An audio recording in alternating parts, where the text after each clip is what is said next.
Assalamualaikum warahmatullahi wabarakatuh.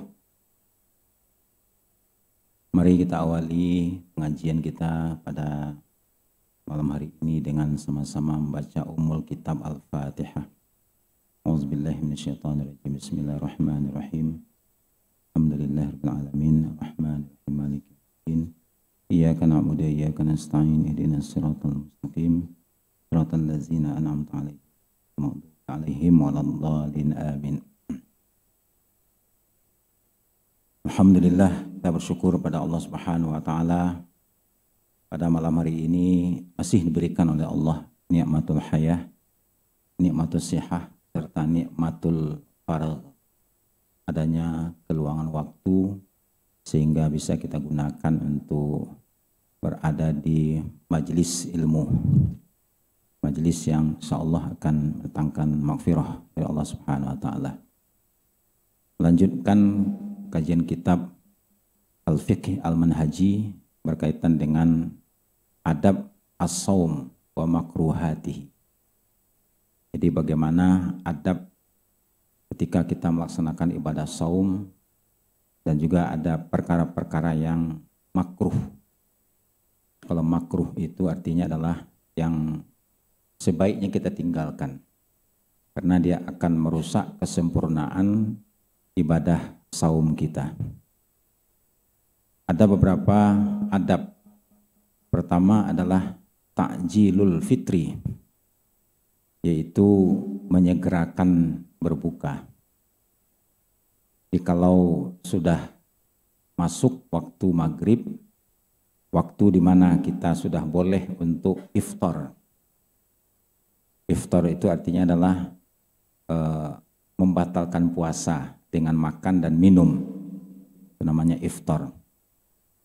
Jadi iftar itu merupakan salah satu nilai kebajikan ketika kita menyegerakannya.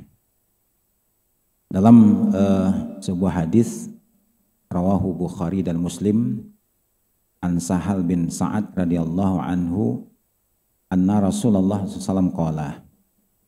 Jadi ini hadis diriwayatkan oleh Imam Bukhari dan Muslim dari Sahal bin Sa'ad, semoga Allah ridha kepadanya, bahwasanya Rasulullah bersabda, la yazalun nas bi khairin ma'ajjalul fitrah.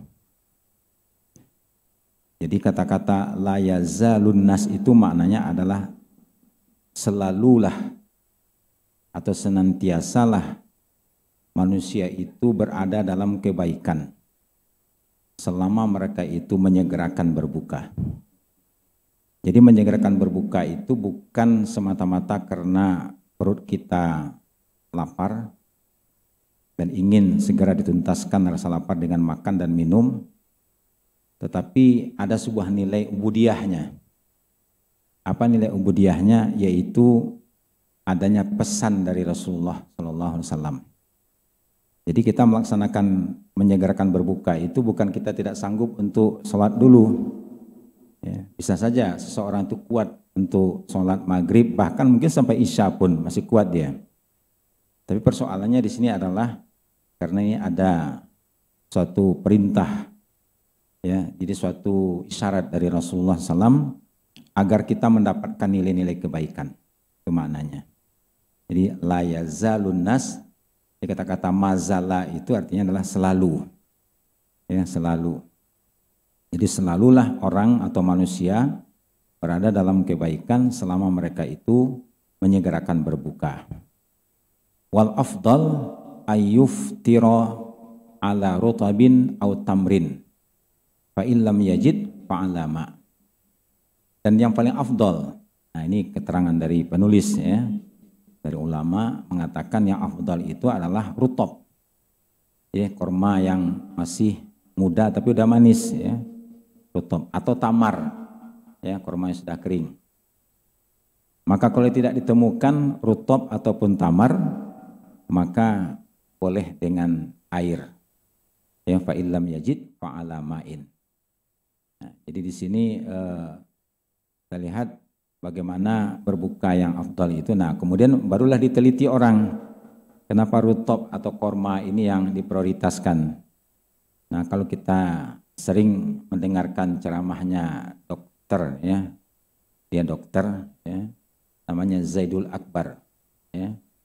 Di andalannya itu kalau ceramah tentang kesehatan ya, itu biasanya korma sama madu. Ya, itu memang disinyalir dalam hadis banyak sekali khasiatnya. Maka dalam berbuka itu dianjurkan, walaupun kita berbuka dengan siomay juga nggak apa-apa. Ya, apalagi siomay itu diisi masukin korma, namanya siomay korma. Ya, itu pun kalau suka, ya suka. Nah, jadi ini namanya takjilul fitri. Jadi menyegerakan berbuka. Jadi jangan ditunda-tunda, ya. Karena ada nilai kebaikannya, walaupun kita sanggup ya, kita sanggup menahan sampai sholat, tapi sebaiknya kita berbuka. Nah setelah itu kita sholat, nah setelah saya sholat baru diselesaikan dengan tuntas. Ya, boleh dengan sepiring kolak, tambah dengan satu porsi es doger. Ya, tambah lagi susu ya 1 gelas, tambah kopi 1 gelas, tambah teh manis 1 gelas, tambah es cincau 1 gelas, ya tuntaskanlah sampai menjelang isya, ya supaya kuat untuk nanti sholat tarawih. Ya, jadi makan setelah sholat maghrib itu tujuannya adalah untuk supaya kita kuat untuk beribadah selanjutnya. Ya, jadi ini yang pertama ya, takjilul fitri, atau ada juga ungkapnya takjilul iftar. Makanya kata-kata takjil itu sekarang digunakan di kita itu adalah untuk berbuka, makanan berbuka. Nah, siapkan takjil gitu ya. Padahal takjil itu maknanya menyegerakan berbuka. Nah, kemudian yang kedua yang juga adab ya berpuasa itu adalah as-sahur ya. As-sahur. Jadi sahur itu dari kata-kata ya sahar artinya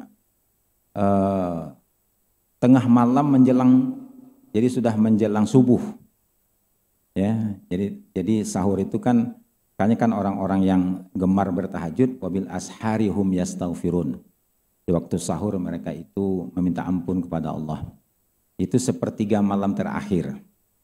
Ya, jadi kalau misalnya taruhlah misalnya ya mulai malam itu maghrib sampai subuh, maka ambil yang sepertiganya. Nah kalau di sini sahur ini artinya takhirus sahur. Nah kalau di sahur takhir, kalau berbuka takjil. Nah, gitu. Jadi di sini Nabi mengatakan tasahharu fa inna fis sahuri barokah. Ya. Hendaklah kamu sahur, karena pada sahur itu terdapat keberkahan. Ya. Nah, jadi sahur di sini artinya adalah kita bangun malam, ya, untuk niat keesokan harinya saum. Ya. Makan, ya betul-betul makan. Ya. Bahkan kalaupun makannya makan berat, nggak apa-apa juga. Ya. Kenapa? Karena nanti akan disambut lagi dengan ibadah berikutnya, sholat subuh. Ya, salat subuh. Dan setelah salat subuh pun nanti disambut lagi dengan kita tetap berada di masjid sampai waktu syuruk.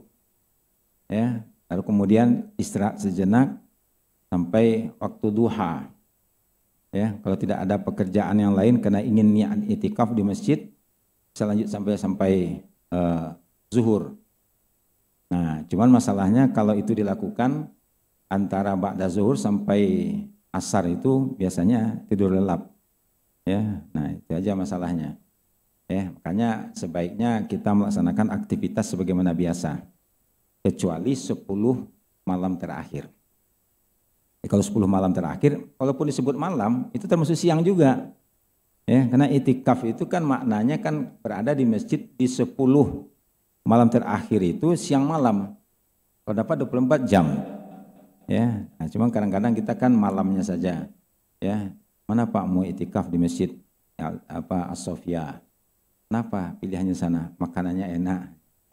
Jadi tujuannya As-Sofia itu karena makanannya gitu ya, tempatnya juga nyaman. Ya, intinya adalah mengisi malam ya. Nah, jadi sahur ini disunatkan itu adalah dengan ditakhirkan. Karena ada hadis Nabi mengatakan begini. Jadi hadis ini rawahul Imam Ahmad di Musnad anin Nabi sallam, ya. Qala la tazalu ummati. Nah, di sini la tazalu ummati. Bersama juga dengan tadi dengan takjil, ya. La yazalun nas. Kalau di sini la tazalu ummati. Ya, kenapa ta bukan dengan yazal? Nah, itu tergantung daripada fa'ilnya setelah itu. Dan di sini adalah umat, ya, muannas kalimatnya, maka la tazalu ummati bi khairin. Selalulah umatku berada dalam kebaikan, ma'ajjalul iftar wa akhirus sahur. Selama mereka itu menyegerakan berbuka dan mentakhirkan sahur. Ya, jadi mentakhirkan sahur itu maknanya adalah di ukurannya itu ya sekitar 50 ayat lah. Ya. Makanya setelah kita sahur itu menjelang subuh, ya, taruhlah 50 ayat, ya paling sekitar 5 atau 7 menit. Ya, yang dari situlah mungkin ada ijtihadnya para ulama kita di Indonesia, itu disebut dengan imsak. Ya, jadi imsak yang sebenarnya itu adalah kalau sudah masuk waktu subuh. Ya, tapi karena orang kita ini banyak banyak aktivitas dan kegiatan segala macam dan juga banyak alasan, maka untuk supaya amannya, maka ada waktu imsak, mulai menahan. Biasanya 10 menit, ya, sebelum subuh datang. Ya, imsak. Tapi kalau sebetulnya kalau kita makan saat itu tidak ada masalah. Karena yang mulai kita berpuasa itu adalah mulai dari masuknya waktu subuh, disebut dengan thulu'il fajri, ya, sampai ghurubis syam, sampai terbenamnya matahari. Ya, jadi kalau sudah azan maksudnya begitu. Ya, Allahu Akbar. Nah, itu sudah stop itu. Ya. Seandainya kita makan kebetulan bakso makanannya. Ya, pas masuk mulut, bakso belum ditelan, kedengaran azan. Nah, pilihannya gimana? Apa diteruskan menelannya bakso itu atau kita keluarkan? Nah, kalau sudah azan ya terpaksa stop. Ya, sebaiknya stop. Yang diteruskan. Kenapa? Karena sudah azan. Tapi kalau misalnya tertelan, ternyata azannya sudah hayya 'alas shalah. Ya. Nah, enggak apa-apa, itu bonus namanya. Ya, bonus namanya. Walaupun tadi sebetulnya sudah masuk waktu, ya, tapi karena enggak kedengaran, enggak tahu, nah itu masih bonus. Jadi namanya adalah takhirus sahur. Jadi mentakhirkan makan sahur. Jadi berbukanya disegerakan, sahurnya diakhirkan. Ya, nah ini memang kalau dari sisi keuntungannya juga ada sebetulnya. Kalau kita misalnya mentakhirkan sahur, makan sahurnya itu kenyangnya itu masih lama gitu. Ya, seakan-akan kita makan pagi kan sampai siang gitu. Ya, jadi lama begitu. Nah, jadi oleh karena itu diupayakan kita mengambil sunnahnya lah begitu. Kenapa? Karena ada kalimat selalu berada dalam kebaikan. Ya, kalau seseorang itu menyegerakan berbuka dan mentakhirkan sahur. Itu yang adab yang berikutnya. Nah, kemudian yang berikutnya adalah tarkul hujri minal kalam. Ya. Jadi meninggalkan ucapan-ucapan yang buruk. Ya, contohnya apa? Asyatmi, ya. Syatmu itu artinya adalah memaki. Ya. Dengan kata makian yang kalau orang itu paham, ya, dia sakit hati gitu. Jadi jangan begini, misalnya begitu kan, kita maki dia kan dia nggak paham, ya, kita maki dia dengan bahasa yang lain gitu kan. Kalau dibilang goblok, tahu dia ini, ya. Dibilangnya anta stupid, bingung apa stupid, ya, pakai bahasa yang lain gitu ya, ya. Atau dengan bahasa mungkin dia kira-kira nggak paham lah, ya, anta bahlul, misalnya begitu. Nah, itu nggak boleh. Walaupun orang itu nggak paham juga begitu kan, karena niat kita itu sudah ada niat merendahkan, ya, jadi nggak boleh dengan kalimat apapun, ya, namanya syatam. Kemudian wal kazib. Kazib itu berbohong, ya, membohongin orang begitu, ya. Membohongin orang. Itu namanya kazib, ya. Kazib membohongin orang. Ya. Wal ghibah. Nah, ini lebih berat lagi, ghibah. Ghibah itu menceritakan aib. Ya. Walaupun aib itu memang benar, ya, justru kena benarnya itu disebut dengan ghibah. Kalau tidak benar namanya fitnah. Ya. Nah, an-namimah. Namimah itu artinya memprovokasi orang sehingga terjadi perseteruan. Ya, jadi menghasung fitnah. Ya, jadi artinya menyebarkan berita-berita yang menimbulkan orang antara satu dengan lainnya menjadi terjadi permusuhan, ya. Dan kemudian menjaga diri dari hal-hal yang mampu membangkitkan syahwat. Ya, sini disebutnya wasaunun nafsi anis syahwat. Biasanya syahwat itu dari mana munculnya? Ya, umumnya begitu ya. Umumnya syahwat itu muncul biasanya adalah dari melihat. Ya, dengan melihat misalnya. Ya, makanya di sini dikatakan kan nazri, ya, ilan nisa, ya, dan sebaliknya. Ya, walaupun di sini disebutnya laki-laki kepada wanita, tapi maksudnya yang bisa mengundang syahwat, ya, memandang dengan syahwat, bukan persoalan umurnya, ya, yang dikira oh kan gadis muda, ya, kalau dia melihat nenek-nenek syahwat, tetap aja, ya, syahwat. Jadi ada unsur syahwatnya, ya. Atau gimana kalau laki-laki memandang bukan laki-laki, bukan perempuan, tapi justru syahwatnya itu kalau sama laki-laki gitu. Nah itu sekarang kan udah banyak penyakit, ya, penyakit penyakit seksual gitu. Ya, jadi banyak wanita senangnya syahwatnya melihat wanita. Kalau laki-laki sama aja, pokoknya yang syahwat, ya, syahwat. Ya.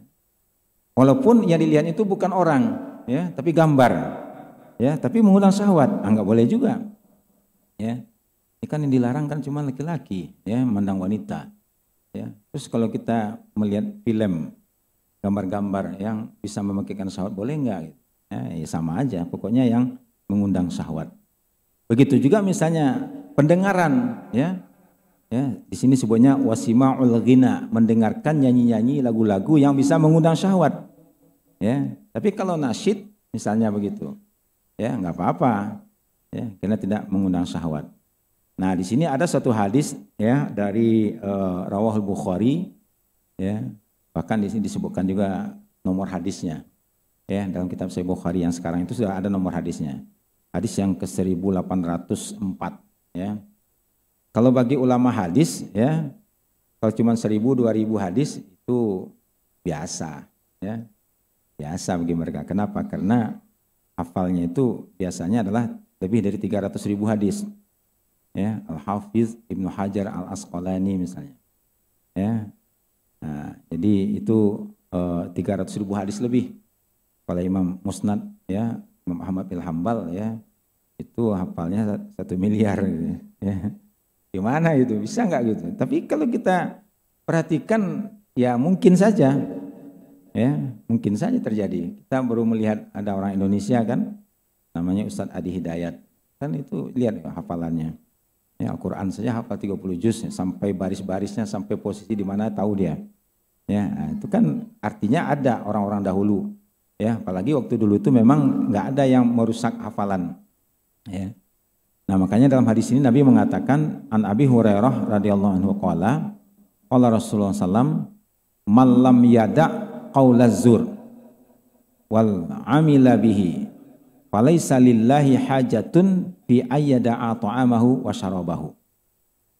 Jadi hadisnya begini, barang siapa yang tidak meninggalkan qaulaz zur. Nah, qaulaz zur itu bohong, memfitnah, memaki, menghina, membuli, ya, itu termasuk qaulaz zur, sumpah palsu.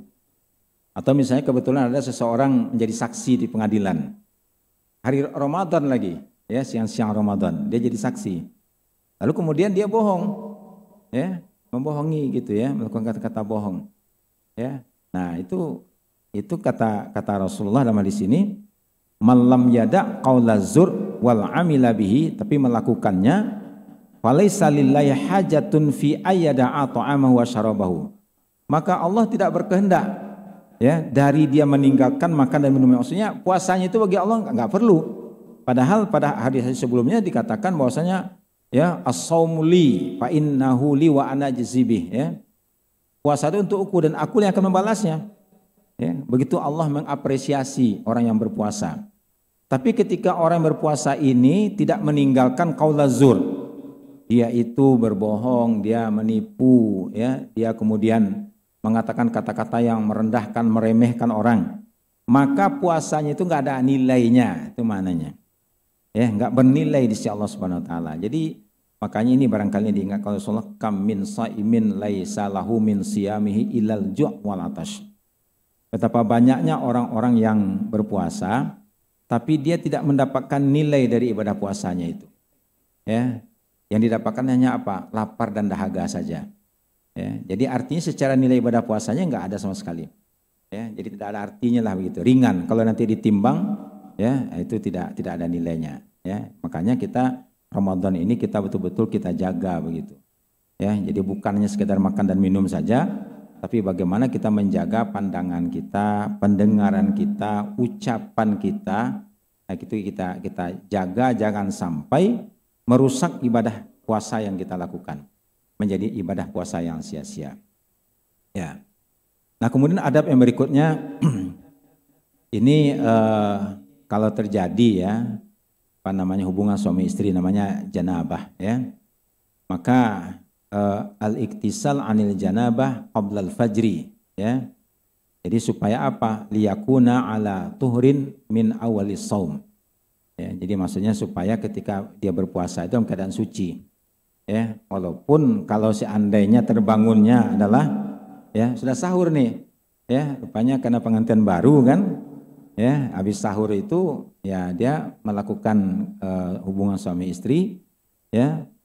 Setengah jam sebelum subuh tertidur, ya bangun-bangun sudah jam 6 pagi misalnya, ya keduanya bangun terlambat, nah, itu apa namanya rukhsah keringanan. Tapi sebaiknya seandainya ya terjadi hubungan itu maka dilakukan itu adalah mandi janabahnya itu adalah sebelum masuk waktu subuh. Nah, itu lebih afdal ya. Ini kan tujuannya adalah untuk menyempurnakan ibadah sehingga ketika dia berpuasa itu dalam keadaan suci. Ya. Nah, kemudian yang berikutnya adalah meninggalkan bekam ya. Mungkin maksudnya juga kalau di sini bekam itu kan sebenarnya untuk kesehatan ya, mengeluarkan darah dari badan. Ya. Nah, itu dihindarkanlah begitu ya. Dan begitu juga kalau ada orang tukang masak ya, kan yang dilarang yang membatalkan itu sebetulnya kan memasukkan makanan sampai tenggorokan. Ya, tapi kalau sampai lidah gimana? Ya, lidah itu ternyata bisa merasa asinkah, pahitkah, ya, asamkah, itu kan di lidah. Tapi nggak sampai perut. Ya. Artinya walaupun itu dilakukan nggak batal puasa. Tapi demi untuk menjaga ya supaya lebih sempurna ya, makanya menurut imam ini ya itu ditinggalkan sebaiknya. Ya, watarku dzauqi ta'am ya. Untuk merasakan manis pahitnya ya. Nah, itu sebaiknya ditinggalkan. Ya, walaupun tidak membatalkan puasa. Kenapa? Masih di lidah kan? Cuman masalahnya kalau sampai tiba-tiba misalnya tertelan misalnya air liurnya kan, yang ada asinnya, asamnya, manisnya, ayo batal. Ya, nah itu jadi oleh karena itu berjaga-jaga. Dan kemudian juga disunnahkan, ya apa namanya di sini doanya disempurnakan ya disempurnakan. Allahumma laka sumtu, ya, wa ala rizkika aftartu, zahabaz zama'u, wa bataltil uruku, wa sabatal ajru insyaallah. Ya, walaupun mungkin ada juga riwayat dimulai dengan zahabaz zama'. Ya, tapi bukan berarti dengan kita mengatakan Allahumma laka sumtu itu bid'ah. Nah, itu ya jangan sampai ada pemahaman seperti itu. Ya, karena ada orang menekankan wah harus dimulai zahabaz zama'u karena Rasul mengatakan, tapi kenapa Allahumma laka sumtu ini? Karena ini doa. Ya, dan doa itu pun berkaitan dengan ibadah saum. Kita ingin puasa kita ini diterima oleh Allah. Makanya ini para ulama ya membuat satu doa ya yang berdasarkan ya ada hadis juga ya yang dimasukkan di sini, tapi mungkin disempurnakan oleh ulama ini, yaitu adalah menambah dengan Allahumma lakasumtu wa ala rizkika aftartu. Ya, dan maknanya tidak bertentangan sama sekali dengan doa. Ya, karena kita mengatakan ya Allah, karena engkaulah aku berpuasa. Ya. Dan dengan rezekimu lah aku berbuka. Nah, lalu kemudian zahabaz zama, telah hilang haus dan dahaga. Ya. Wa batalatil uruq, kemudian persendian atau darah kita ini sudah basah gitu ya, persendian tulang belulang kita sudah basah. Wa sabatal ajru insyaallah, dan telah tetap pahalanya insyaallah jika Allah mengendaki. Ya, nah ini tidak apa-apa dibaca, ini dari ulama sudah dibuat seperti itu. Tapi kalau misalnya kita mau misalkan zahabaz zama'u wa batal uruku wa sabatal ajru, ya insyaallah ya nggak apa-apa juga. Ya, tapi kalau misalnya yang biasa di kita kan di sini ulama mengajarkan dari dahulu karena sumbernya dari kitab-kitab fikih, yaitu adalah Allahumma lakasumtu wa ala rizkika aftartu zahabaz zama'u wa batal uruku wa sabatal ajru insyaallah.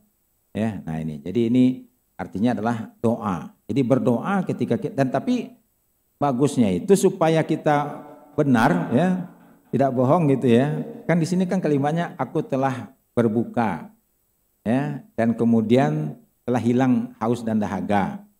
Jadi berbuka itu baca bismillah dulu ketika berbuka. Bismillahirrahmanirrahim. Ambil ya, kalau saya contohkan ini misalkan ini air untuk berbuka puasa nih. Nah, kita baca bismillahirrahmanirrahim, lalu kita minum.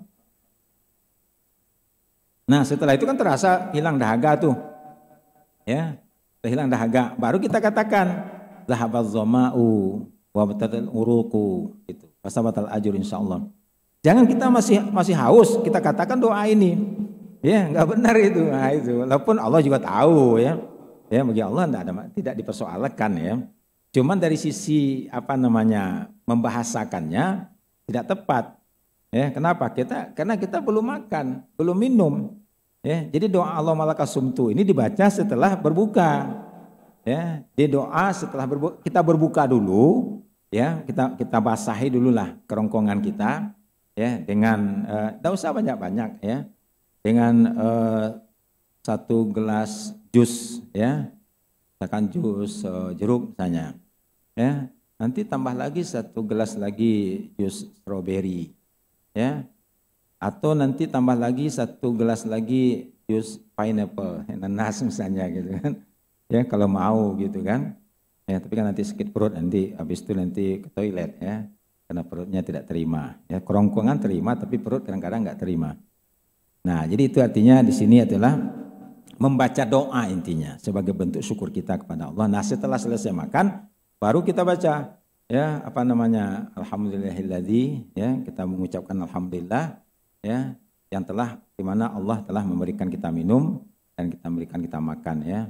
Allahumma barik lana fima razaqtana ya wa qina azabannar. Ya kalau sudah sempurna makannya. Ya. Jadi membaca doa ya. Karena sekarang ini kan ada orang kadang-kadang memaksakan harus ini yang benarnya gitu, bukan begitu mana. Semuanya benar gitu namanya doa. Karena kan kalau kita baca Allahumma lakasum itu nggak benar gitu. Ya, benar ini dari ulama. Ya, karena maknanya sesuai dengan apa yang kita lakukan. Ya, tapi kalau kita katakan ya Allahumma shallaitu, ya nggak benar. Ya, kita belum sholat gitu. Ya. Nah, ini Allahumma lakasumtu begitu ya kalau kita berpuasa. Ya, nah kemudian berikutnya kalau kita ingin pahala puasa kita ini berlipat-lipat.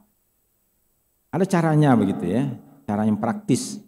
Kita ingin kelipatannya 100 misalnya. Ya, caranya gimana? Kasih makan orang 100 orang. Jadi dalam hadis itu dikatakan begini, saya mengatakan man fattara shaiman. Barang siapa yang memberi makanan untuk berbuka puasa 1 orang yang berpuasa. Ya, shaiman, 1 orang yang dia kasih makan. Kana lahu mislu ajrihi. ghairu annahu la yanqusu min ajri shaim syai'an. Ya, rawahu At-Tirmizi. Jadi barang siapa yang memberi makan untuk berbuka puasa satu orang, maka dia mendapatkan pahala orang itu, tidak kurang dan tidak mengurangi pahala orang itu juga. Ya. Dia enggak berkurang. Orang yang berpuasa itu enggak kurang pahalanya. Tapi orang yang memberi iftar itu dia mendapatkan tambahan bonus. Ya, jadi kalau misalnya di Masjid As-Sofia ini ada orang berbuka puasa misalnya 100 orang. Lalu Bapak misalnya ya nitipkan ke DKM masjid. Ini uang ini untuk berbuka puasa ya gitu ya. Nah, dibelikanlah oleh DKM makanan, minuman untuk berbuka puasa. Nah, Bapak Ibu yang menitipkan uang ini menambah bertambah pahalanya nanti. Taunya nanti kok banyak sekali ibadah. Padahal saya puasa cuma sekali, tapi kok balasnya 100. Ya, ada bonusnya itu 100 gitu. Jadi 1 plus 100. Ya, kali 10 lagi. Kenapa? Karena al-hasanah bi asyri amsalihha. Jadi satu kebaikan yang kita lakukan itu dilipat gandakan 10 kali lipat. Berhubung ini adalah Ramadan, dilipat gandakan lagi sama Allah. Ya, jadi berbeda. Ramadan di luar Ramadan itu berbeda. Kalau dalam kondisi normal, kita melakukan satu kebaikan, ya, itu dibalasnya 10 kali lipat. Ya, itu kondisi normal. Tapi kalau Ramadan, ya biasanya lebih banyak lagi kelipatannya.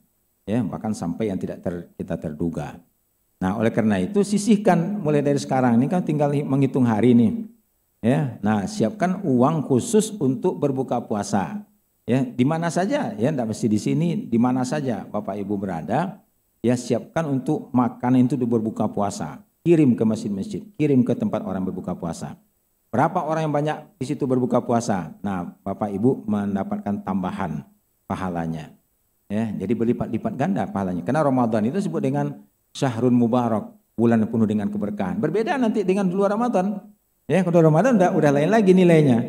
Ya, makanya mumpung Ramadan ini kalau Allah kasih kepada kita ya umur untuk bisa melaksanakannya, manfaatkan maksimal semaksimal. Kita nggak tahu tahun depan itu masih ada nggak? Ya, kita nggak tahu. Ya, kalau terjadi seperti yang terjadi di Ukraina itu kan, ya kalau kita mungkin entah dari mana yang ngirim gitu kan. Ya, nah belum tahu-tahu kita sudah nggak ada lagi gitu. Kalau nuklir itu masuk ke Bogor ini ya selesai semua.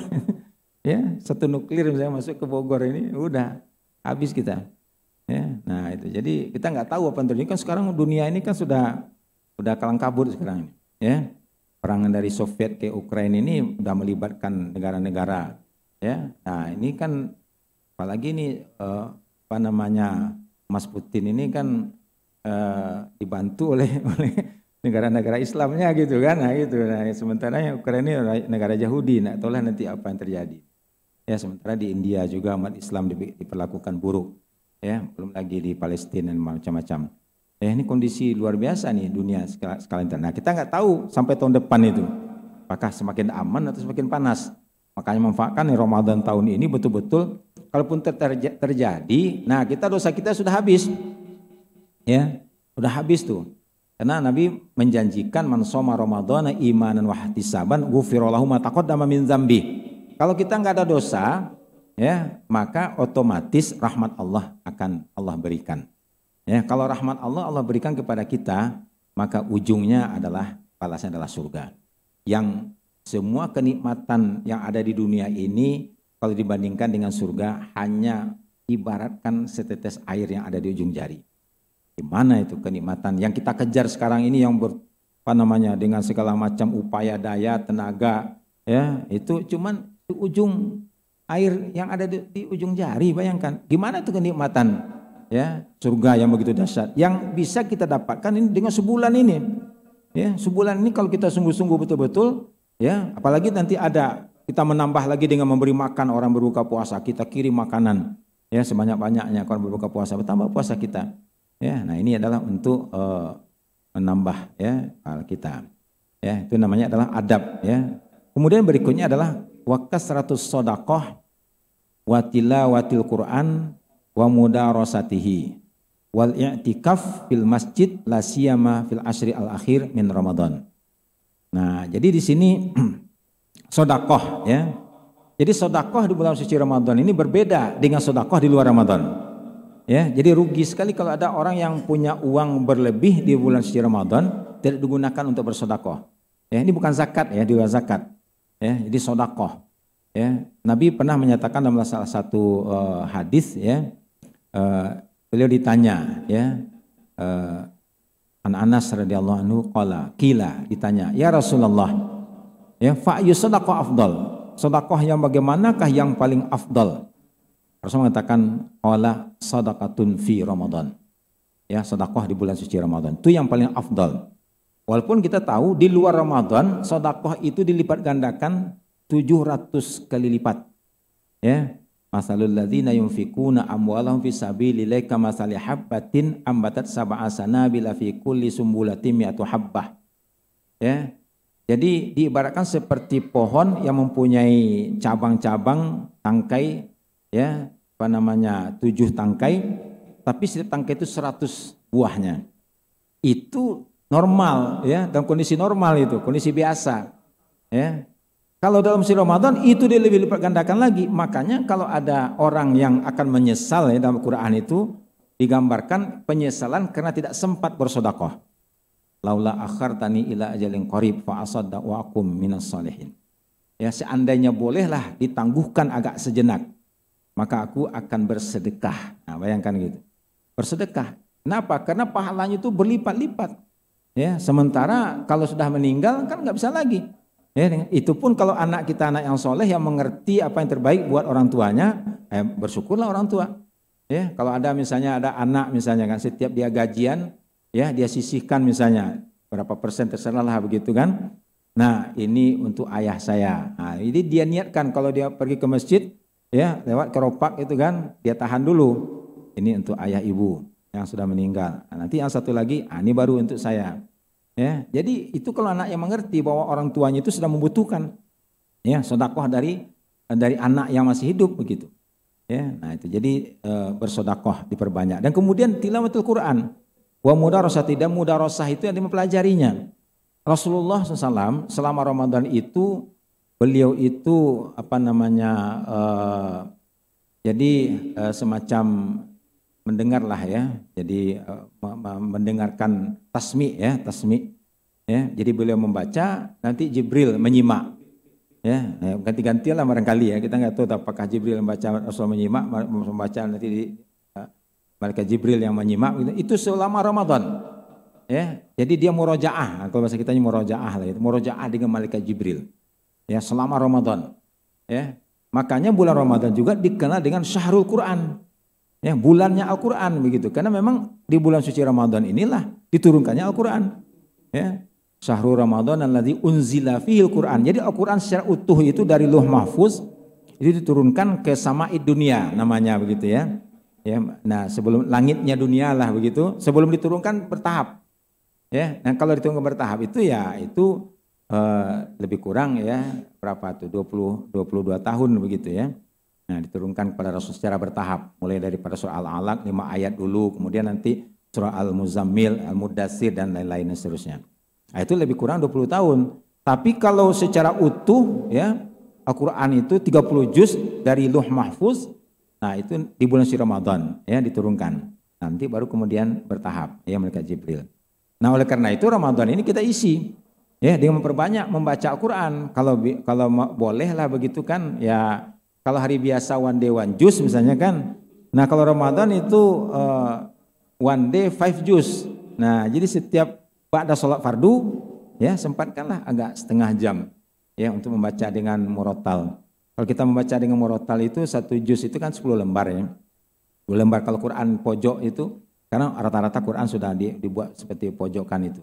Jadi 10 lembar itu atau 20 halaman itu 1 juz. Ya, pas 1 juz. Yang boleh dihitung gitu kan. Quran seperti kalau Quran ini juga kayaknya sudah gitu. Ya, Quran begini 10 lembar itu dihitung kan, nah itu 1 juz.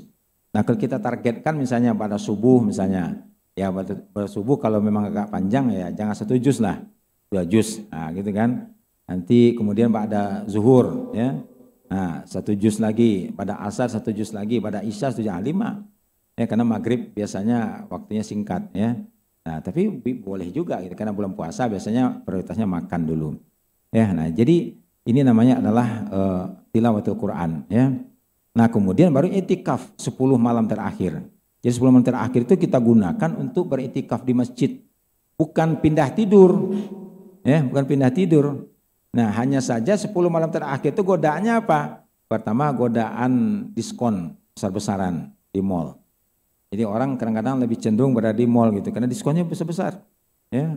Kemudian yang kedua, godaan untuk mudik. Nah, gitu kan. Mau pulang kampung gitu kan, udah menjadi tradisi gitu kan.